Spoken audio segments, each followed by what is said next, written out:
I had a good little chat with a friend today about the devil's mail. He is like constantly trying to give us packages, right? And I said to her, there's a payoff for every lie that we believe. And if we really go deep and see what the payoff is, we we might be able to turn it around, and realize we're calling good evil and evil good, just like little kids. Being lazy, being lazy is good. Not working out is good. Eating a lot of candy is really good.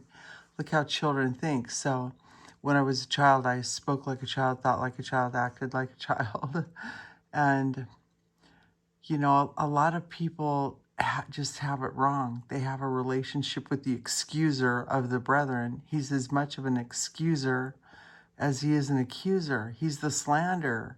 And even the excuses slander God, right? It's too hard for me to love my brother.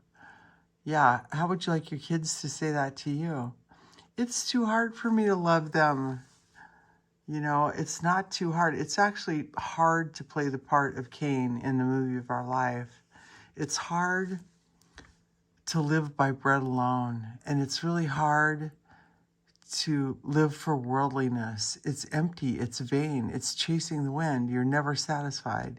It's really hard to constantly take risks and feel like you're a heroin addict, and not battle in the very only battle to win, which is the one inside of us. And that betrayal of our own soul is something we really should ask the Lord about. We all have a fifth column in us, but once we believe that we can't win the war in that fifth column, the devil's already got us. So he's always trying to lie to us. It's too hard. You need to fret. You need to whine. You need to complain. Whatever his lie is, you need to act like a child, think like a child, speak like a child, right? Even in Ephesians, the cunning craftiness of men, it talks about thank God we're saved from the darkness and the cunning craftiness of men, like little children are cunning and crafty, right? We can get saved from that to speak the truth in love and member one of another, be members of each other. And what's really cool is God will actually give us a piece of bread instead of a snake. It says that if you ask for the Spirit, will I give you a serpent? Getting revelation is actually really pretty easy. And really, our whole sin nature is to call good evil and evil good, just like a little kid. So if we just take the time and realize, and when I started doing this, it was really powerful because I actually wanted to love my children and have answers for them. So I had to kind of dig deep to see how I was acting like a child, speaking like a child, thinking like a child, so I wouldn't just condemn them and give them the law. So I did some real self-examination and realized, maybe if I stop living under the power of the lie, my kids will have a chance in this world because I won't be raising them in a spirit of darkness and fear and unbelief and lies.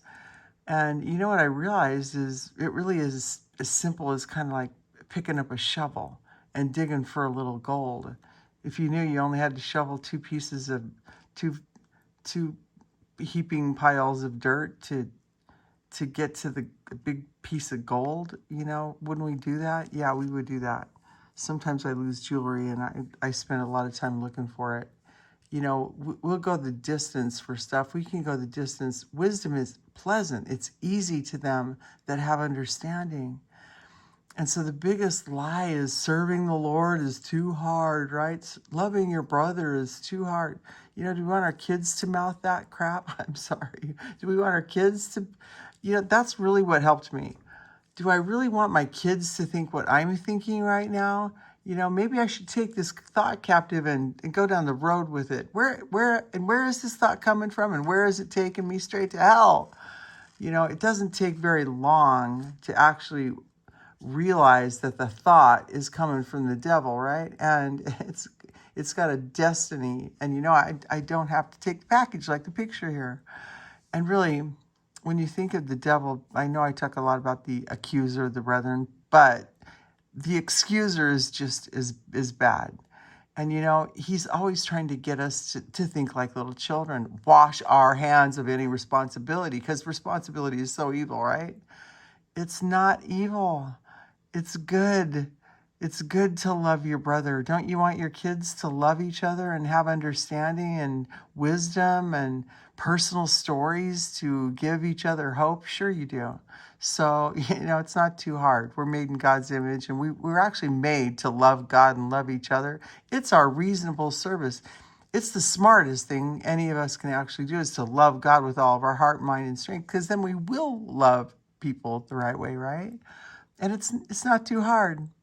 And that's all through even the Old Testament. It's not too hard. It's not choose this day who you're going to serve. It's not too hard to serve the Lord. So why believe lies if we don't want our kids to believe lies about God and serving Him? And it's really not too hard to love and be humble, take the lower position.